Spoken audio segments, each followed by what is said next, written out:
Good morning again. Welcome to Dark Thoughts of Hope. This is Teresa Foley, and I'm your host. So, the power's out. Thanks, Helen. This means I am bored. So, I'm going to continue reading from where I was interrupted last night in Lois Duncan's I Know What You Did Last Summer.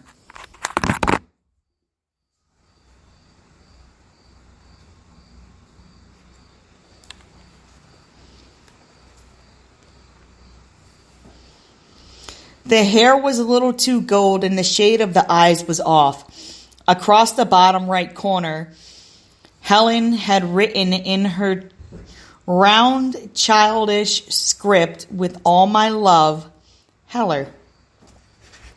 It had meant something when she had given it to him, but now it had become just another item on the bureau, along with a stud box and a comb and some other stuff. He seldom looked at it, but he had to admit that it made a nice showpiece. Helen herself was a good showpiece, which was one reason he had not dropped her. He had never expected their relationship to continue on past high school. In fact, in the beginning, he had never anticipated its becoming a relationship at all. He had been driving home from school and had seen her there, walking along the sidewalk, swinging her hips in a little way that she did. She was built. Even from the back, he had been able to tell that. When he pulled up beside her, he had seen that she was even better from the front. The first date had been a spur-of-the-moment decision. She was a looker, she was available, and he didn't have any other plans for the evening. Then his mother had got into the act. A girl with a shape like that, she had said, might at least wear a bra. And that hair color can't be natural. Nobody has hair that gold. Barry, dear, with all the really nice girls around, Anna Stanton, for instance, and the Weber's pretty little daughter, do you really want to spend your time and money on someone like this? That, of course, had cinched it. Sure, Barry had said, I liked her. Until that moment, he had not really thought about it much. She's a swinger, he had added, which had sent his mother into a spin. After that, he was publicly committed. Helen Rivers was his girl. He had meant to wind the thing up before he started college. His original hope was that it would happen naturally when he left to attend an out-of-state school. This hadn't worked out. He had not been offered a football scholarship anywhere tempting, and his mother decided that he should attend the university. Then you'll be close, she had told him. You can even live at home if you want to, and if you pledge a fraternity, you can at least come home on the weekends. So he had planned to make the break with Helen at the end of the summer. Then two things happened. First, there was that damned accident. Helen had come to his defense then like a real trooper. He knew it was doubtful that Ray and Julie would have agreed to the pact if Helen hadn't been there pushing it. He owed her something for that, and he knew it, so he decided to postpone the breakup for a little while. Then, out of the blue, came the Golden Girl bit. He had to admit that had impressed him. All the publicity and the glamour of having a girlfriend who was suddenly on television and known to everybody in town. It looked good to be seen around with the Channel 5 Golden Girl hanging on to you. That was for sure. People were always pointing her out and coming up to ask if she was really Helen Rivers. But enough was enough. The whole thing was getting far too sticky. A girl with looks like hers wasn't supposed to be insecure, but Helen seemed to be an exception. She was always asking for reassurance. Do you like this dress, Barry? Do you think my hair looks good this way? Does it look to you as though I've put on weight since last summer? And even worse, she was beginning to talk about getting married. Married, and here he was, barely 19, and had never done anything, never been anywhere. No dice, Heller, he had told her. I've got another 3 years of school before I can even think about it. That wouldn't matter, she kept insisting. A lot of people get married while they're in college. I wouldn't mind working. In fact, I'd like it. Nuts to that. I wouldn't want a wife of mine working. It was the first response he could think of, and even his own ears, the statement had sounded ridiculous. Silently, he had chided himself for his lack of guts.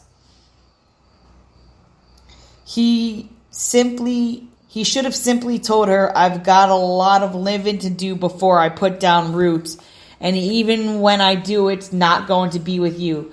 Sometimes Helen reminded him of his mother, which was crazy because you could look through the world and never find two people with less in common. Still, when he was with them, he had the same feeling of near suffocation. Ray Bronson had taken off for a year, thrown over a college, and just gone bumming up and down the coast of California, hardly keeping in touch with anybody. There had been times over the past months when the thought of Ray had filled Barry with rage and envy. The idea of being out from under with no pressure, and then the rational part of his mind would come to the fore. Sure, it sounded romantic, but who could really want to work at one cruddy little job after another, waiting tables and washing cars and crewing on fishing boats just to put food in your mouth and pay for a place to sleep? The fact had to be faced. If you wanted the folks to pay the bills, you lived the way they wanted you to. But Helen, that was something else. He didn't have to stick it out with Helen. It had been a good thing for a while. But when a good thing became a drag, it was time for it to be over. Out in the hall, the telephone was ringing. After a few rings, it stopped. There was a knock on the door. Cox in there? Somebody called. Phone call. Probably another female, Lowe said kiddingly. Boy, what is it you've got? Will you sell me the formula? Charm. Just charm. Barry got up off the bed. As he passed the bureau, he reached out and flipped the picture onto its face. Tomorrow he'd get rid of it and wipe the slate clean. Meanwhile, he'd get the hard part over with by telephone was better than face-to-face. He had told Helen he'd call her and he hadn't, so she'd be starting out the conversation with a chip on her shoulder. He could react to that, get mad for her being unreasonable when she knew he was bogged with studies. It wouldn't be a bad way to handle it. Two of his fraternity brothers were coming down the hall as he reached the phone. Make it a quick one, Cox, one of them said good-naturedly. I've got a hot night to set up. I won't be long, Barry told him. I can guarantee that, but there might be an explosion. The phone receiver was dangling at the end of the cord. He fished it up and clapped it to his ear. Hello, Cox here. A few moments later, he placed the receiver back on the hook and turned to the boys behind him.